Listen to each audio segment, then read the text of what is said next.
cidade que a gente passa pela entrada e nem imagina o que ela esconde. Outras até já ouvimos falar, mas nunca paramos para entender de verdade. Casca é um exemplo. À primeira vista, só mais uma típica cidade do interior do Rio Grande do Sul. Centro organizado, comunidades espalhadas, lavouras, gente que se conhece pelo nome. Mas basta sair do roteiro óbvio para perceber a quantidade de camadas que um lugar como esse guarda.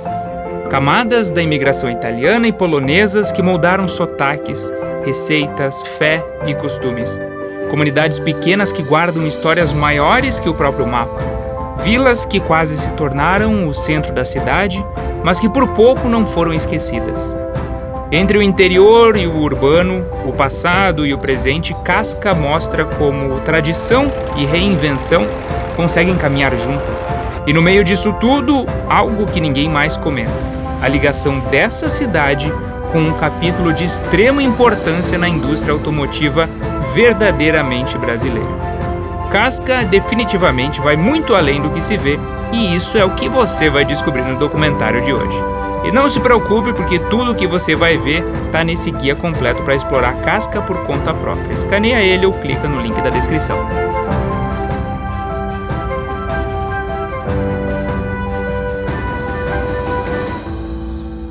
Casca não é uma cidade grande, também não é uma cidade pequena, mas ela representa uma grande porção dos 497 municípios que existem dentro do Rio Grande do Sul, que são as cidades médias. Mas cidades que muitas vezes algumas pessoas ouvem falar, porque alguém comentou, e outras vezes ninguém nunca nem ouviu falar e muito menos visitou esse lugar. Mas é uma incrível cidade pequena, onde todo mundo se conhece, que vive basicamente da agricultura, que tem um centrinho pacato e várias comunidades espalhadas ao entorno da região mais urbanizada, assim, digamos, da cidade. E é aí que estão as verdadeiras pérolas. E vamos ser sinceros, são justamente esses os lugares que mais valem a pena explorar.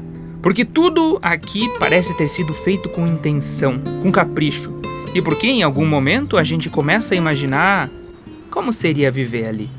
Casca se revela nos pequenos gestos, no cuidado das construções, na memória preservada dos casarões, na rotina simples que ainda faz sentido e principalmente na fé. Essa herança trazida pelos italianos que atravessou gerações e continua moldando o jeito de ser da cidade. E se o centro já surpreende quem presta atenção, é quando a gente se afasta um pouco que descobre onde que está o verdadeiro tesouro.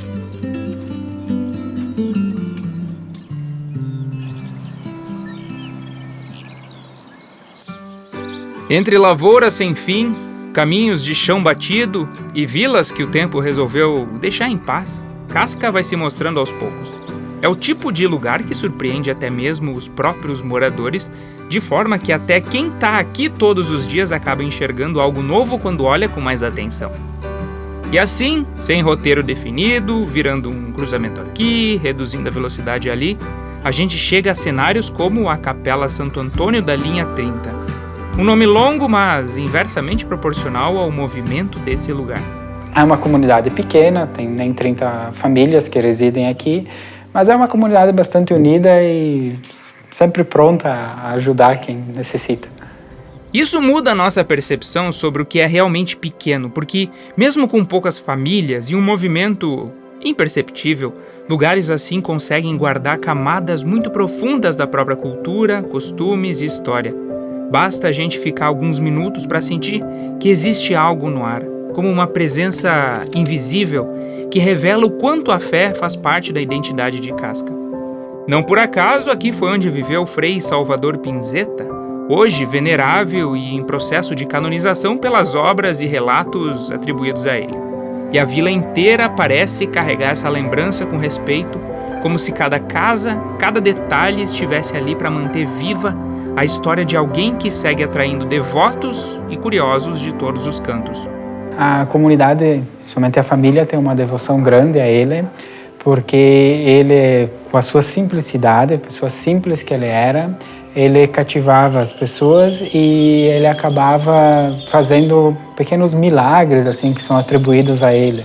Isso reforça algo que a gente insiste em esquecer. A base de qualquer cidade está muito longe do asfalto movimentado. É no interior que se sustenta a identidade, que se preserva a memória e que se constrói, de fato, o alicerce cultural de um município. E quando a gente fala em interior, tem uma certa vila que não pode ficar de fora.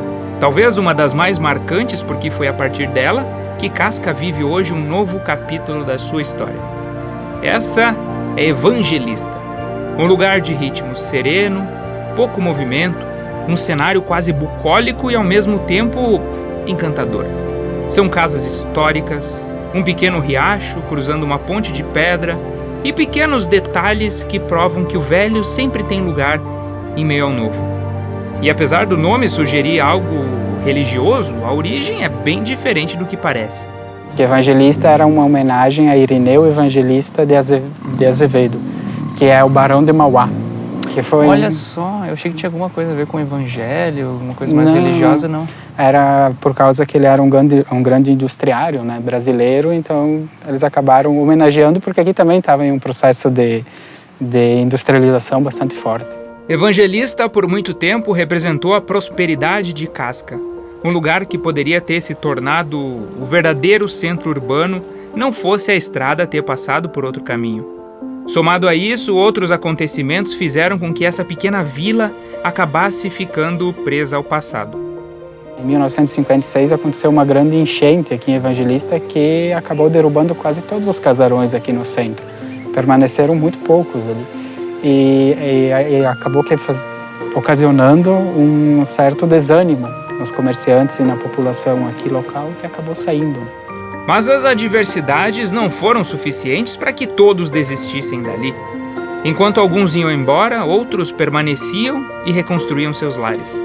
E assim, pouco a pouco, um lugar que parecia abandonado acabou se transformando no grande motor turístico de Casca.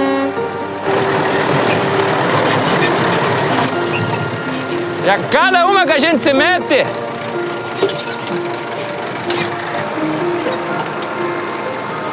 vimos o lugar aqui, era há mais de meio século abandonado, digamos, ou praticamente foi 90% da vila foi extinta.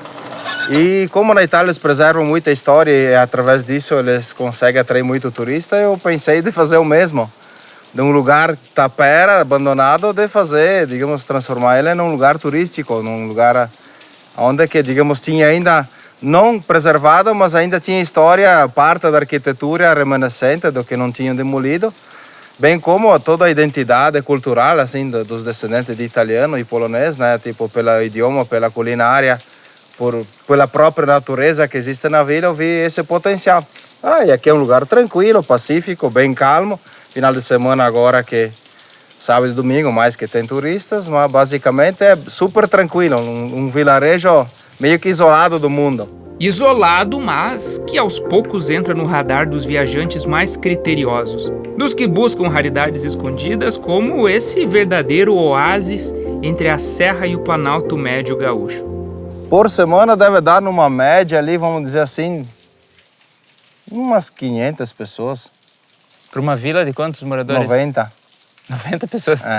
Em torno de 90 habitantes tem só. Esse é o típico lugar que só descobrimos quando alguém recomenda. Um destino, por vezes, difícil de encontrar fazendo uma pesquisa simples pela internet. É justamente o que nos desafia a ir além do convencional toda vez que visitamos qualquer cidade, seja ela grande ou pequena, porque muitas vezes é ali onde guardamos as melhores memórias de uma viagem.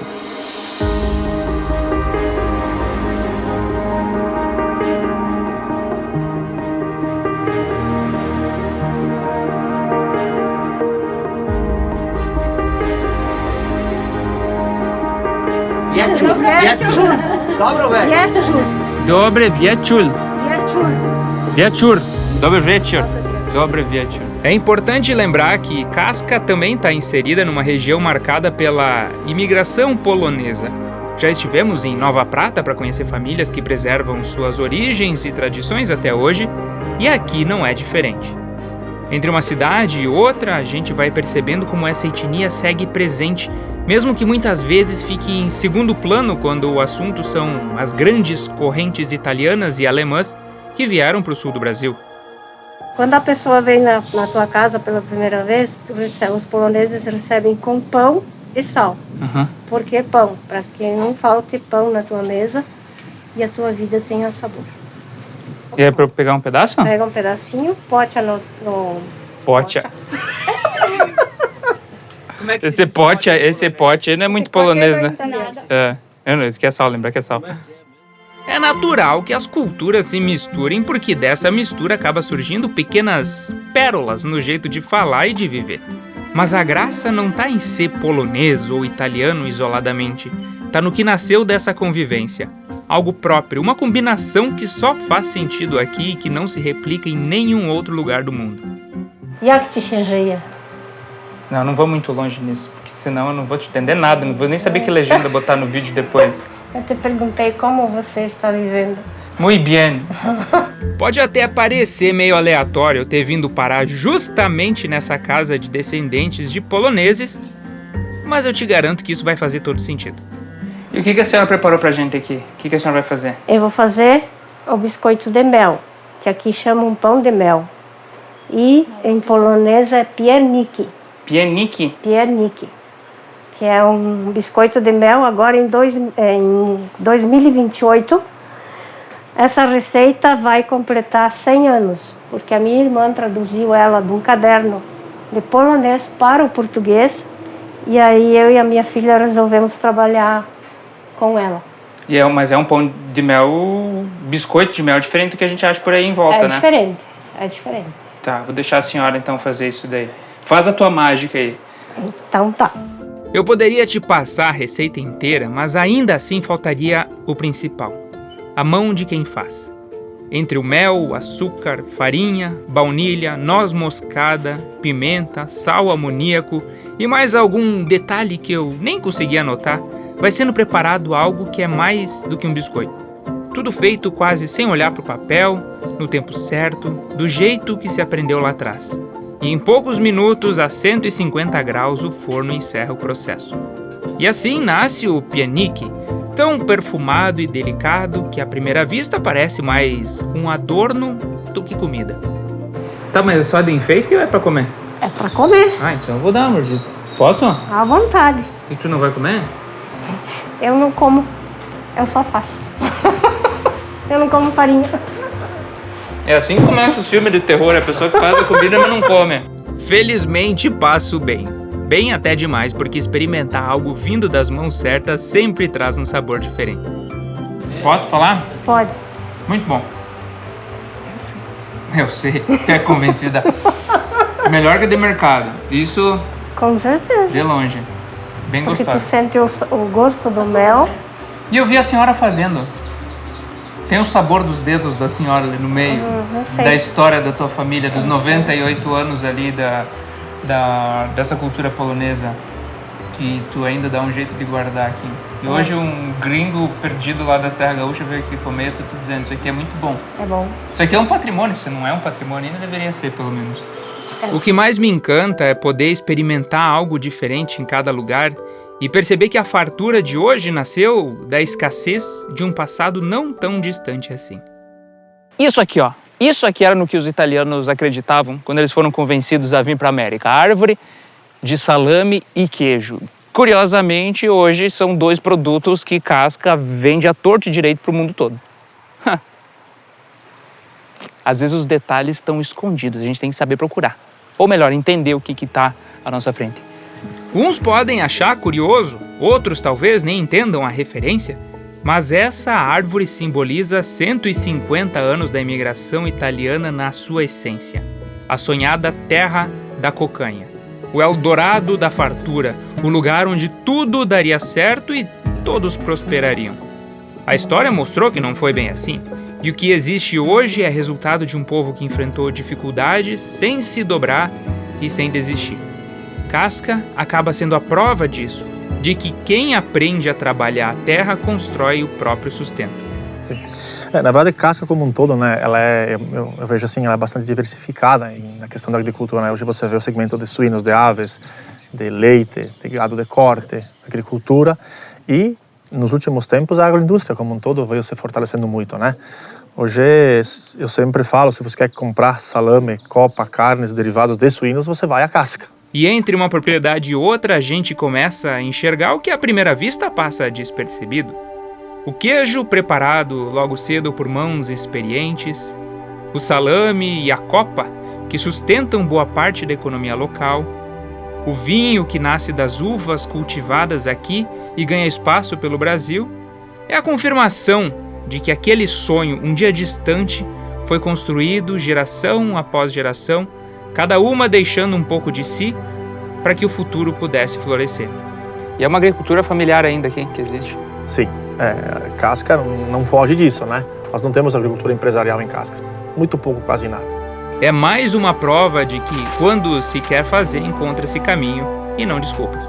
Um brinde a Casca, então. Saúde! Saúde! E tem bastante saúde no meu copo.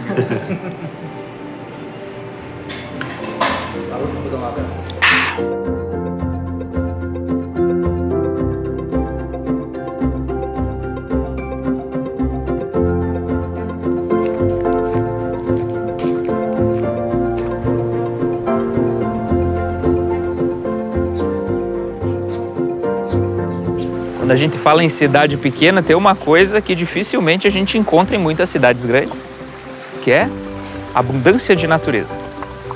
E Casca é abençoada por isso, viu? Natureza é assunto quase unânime. Difícil encontrar quem não goste. E posso dizer com convicção, aqui é um lugar realmente privilegiado. Talvez até mais do que parece à primeira vista. Casca oferece trilhas curtas e outras mais longas, atravessando mata aberta ou fechada, sempre com algo novo pelo caminho. Rios tranquilos, cachoeiras que surpreendem, detalhes inesperados que transformam o percurso em parte da experiência. Para mim, turismo é isso, estrada de chão, e aí do nada a gente tem que entrar no meio do milharal para chegar onde que a gente quer. E quando vocês entenderem que o verdadeiro extra do ordinário está justamente nos lugares que a gente não encontra nos mapas, aí, meus queridos, vocês vão estar desbravando de verdade esse Brasil. Me diz se eu tô errado, mas a história que a gente mais gosta de contar depois quase sempre é aquela que saiu do roteiro. O improviso. Aquilo que pegou a gente de surpresa. E talvez esse seja um dos poucos luxos que ainda vale a pena permitir. Se perder um pouco. Não é por nada não, mas eu tô realmente perdido agora. Vocês estão aonde?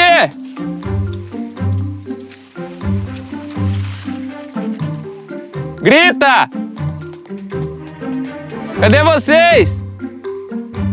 Por mais complicado que pareça na hora, depois quase sempre vira história boa pra contar. E no fim das contas, é no caminho que a gente vai aprendendo alguma coisa.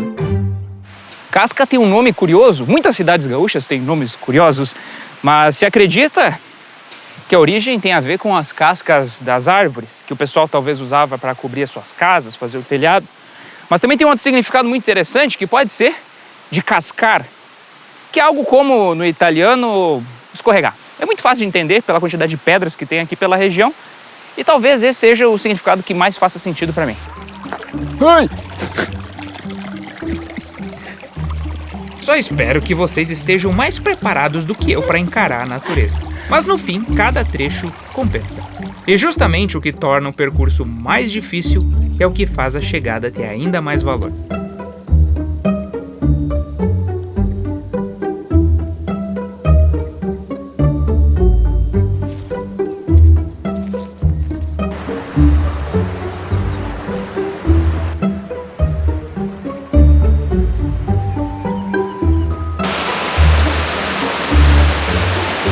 Eu que sempre viajo, sempre descubro um Rio Grande do Sul diferente. Imagina você que fica todo final de semana indo para o mesmo lugar. Fica a dica. Sou muito, pode dizer assim, sou muito suspeito em falar, né? Porque eu sou um cara que eu sou apaixonado pelo interior. Então, para mim, qualquer canto é bonito. Qualquer árvore, qualquer capim seco é bonito. Mas, enfim, o interior de Casca, ele é diversificado pelo jeito que ele é.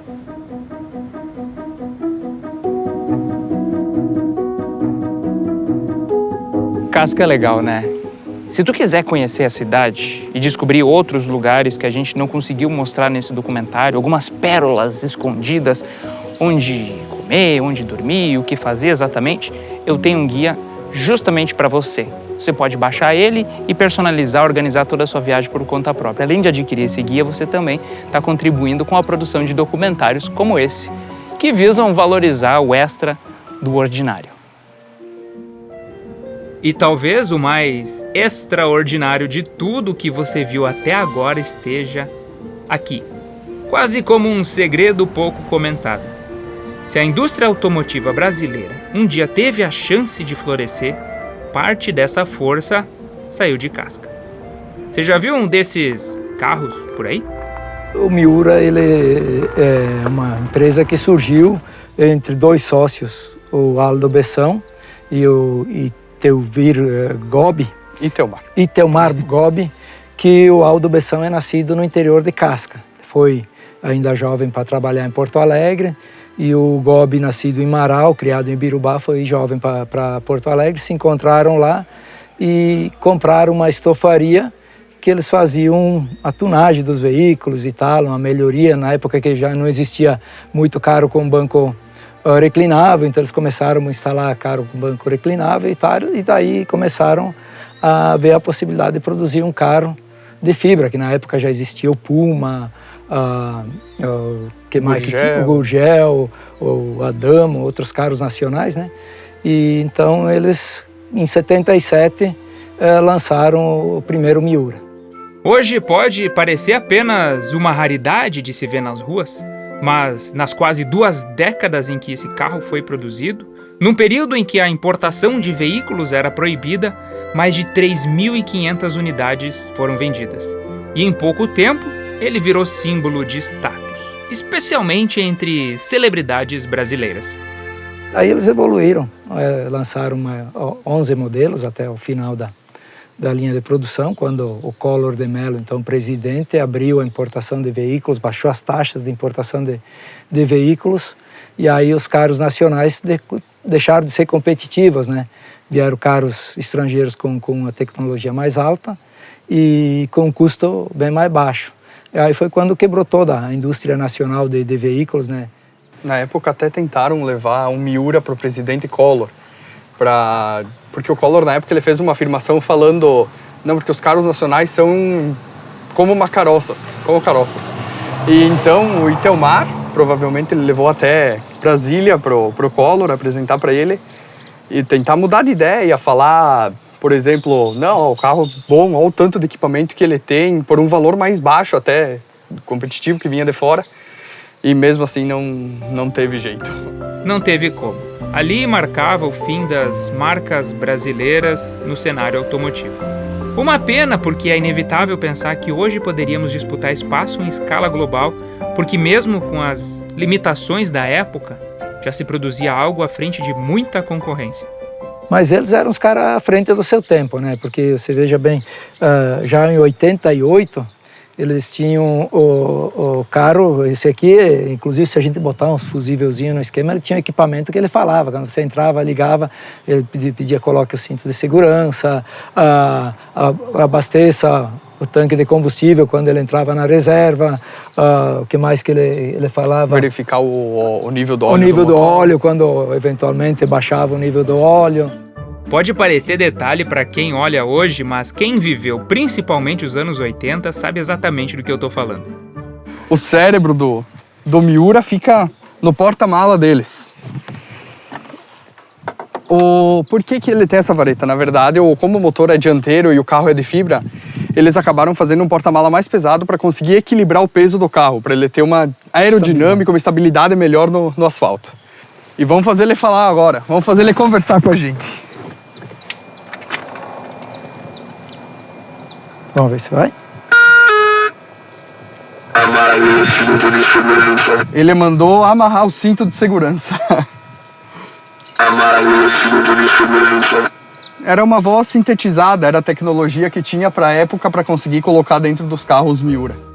Nos detalhes dá para perceber o cuidado com que tudo era feito. Numa época em que o que se produzia no Brasil ainda tinha prestígio entre os próprios brasileiros. Não por acaso, até hoje, há quem colecione essas máquinas como verdadeiras relíquias. E saber que uma das mentes por trás desse capítulo da indústria gaúcha e brasileira saiu de casca só torna essa história ainda mais significativa. Tu tem certeza mesmo? Bora? Quantas marchas tem? Sim. Tá. Só aí. Por que eu vou até onde? Ah, cara, que vergonha, eu sei dirigir. Não foi uma, nem duas, nem 3 vezes que eu deixei o carro apagar, mas a sensação de dirigir um desses não se encontra mais em nenhuma concessionária. É a prova de que quem sente saudade dos anos 70 aos anos 90 não está exagerando. Aquilo era de fato uma época de ouro.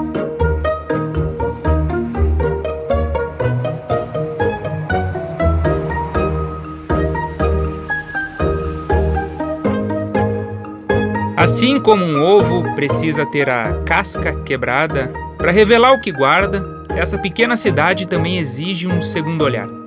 À primeira vista, ela parece uma coisa, mas reserva surpresas para quem decide ir além. Casca mostra que o belo pode estar no cotidiano, que o simples pode ser incrível e que as descobertas ainda surpreendem.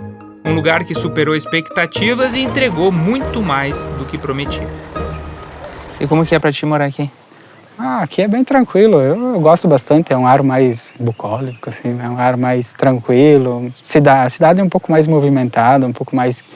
tem todo aquele movimento e tudo mais. Não... Acho que o interior tem o seu charme, né, como um todo. Se você quer tranquilidade e quer segurança, quer ter uma vida muito tranquila e sossegada, é aqui. A amizade é que todo mundo conhece todo mundo te trata pelo nome. Eu saí de casa, fui trabalhar na cidade e é aquela história, você sai da terra, mas a terra não sai do cara, né? E acaba voltando e trazendo a cidade, a família de volta para o interior. Eu, minha esposa, todo mundo era da cidade e voltamos para o interior. Um lugar pequeno, com as limitações do lugar pequeno, mas com as vantagens da segurança e da comodidade de viver num lugar pequeno entre amigos. Então, depende do que você quer. Eu me sinto muito bem aqui.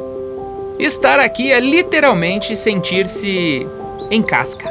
Com perdão do trocadilho, e talvez isso já diga o suficiente. E para mostrar que essa não é a única cidade que guarda surpresas, eu te convido a conhecer o interior da segunda maior cidade gaúcha e explorar Galópolis, um pedaço de chão moldado pelos imigrantes italianos que continua impressionando quem visita e decide olhar além do óbvio.